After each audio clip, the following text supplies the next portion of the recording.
ఈరోజు తెలుగుదేశం ప్రభుత్వము అధికారంలోకి వచ్చింది. దాదాపు 5 సంవత్సరాల అంధకారం తర్వాత తెలుగుదేశం ప్రభుత్వం అధికారంలోకి వచ్చి శ్రీ నారా చంద్రబాబు నాయుడు గారి ఆధ్వర్యంలో రాష్ట్రం సుభిక్షంగా ఉండి ప్రతి ఒక్క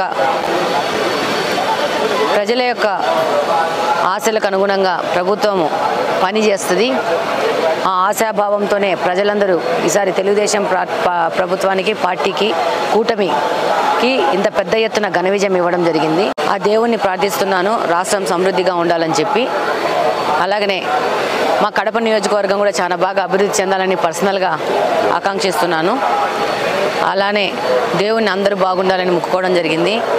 ఈరోజు ఎలక్షన్ అయిపోయినాక 1 సంవత్సరం తర్వాత తిరుమలకు రావడం జరిగింది.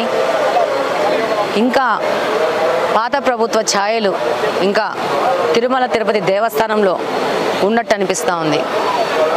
దాదాపు ప్రతి ఒక్క వ్యవస్థను అవినీతిమయం చేయడం జరిగింది. అది ప్రస్ఫుటంగా కనపడతా ఉంది. దీన్ని పూర్తి ప్రక్షాళన చేయాల్సిన అవసరం వస్తుంది. ఈరోజు ఈ అవినీతి గురించి ఒక మచ్చుతునకి ఏంటంటే, దర్శనం అయిపోయినాక ప్రసాదాలు ఇస్తారు. దాని క్వాలిటీ ఎంత దిగజారిందంటే, నేను ఇప్పుడు ఉన్న అధికారులకు కూడా ఇప్పుడే చెప్పి రావడం జరిగింది. వాళ్ళు అంటారు మేము ఆర్గానిక్ ప్రోడక్ట్ వాడుతున్నామని చెప్పేసి. అంటే చాలా మంది దగ్గర ఫీడ్బ్యాక్ తీసుకున్నామని, అంటే వాళ్ళకి బాగాలేదు అని చెప్తుంటే వాళ్ళు మనకే నచ్చజెప్పి పంపించే ధోరణి తిరుమల తిరుపతి దేవస్థానంలో ఉంది. అంటే ఈ 5 ఏళ్ల ప్రభుత్వం యొక్క ఛాయలు ఇంకా దేవస్థానంలోంచి బయటికి పోలేదని అనిపిస్తూ ఉంది.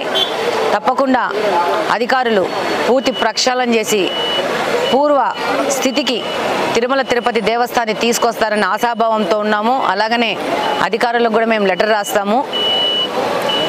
ప్రతి ఒక్క చోట ప్రక్షాళన చేసి ఈ యొక్క ప్రసాదాలు ఒక క్వాలిటీతో భక్తులకు అందించాలని చెప్పేసి వాళ్ళకి లెటర్ రాస్తాము. అలాగనే వాళ్ళకి మీ ద్వారా కూడా విన్నవించుకుంటున్నాము.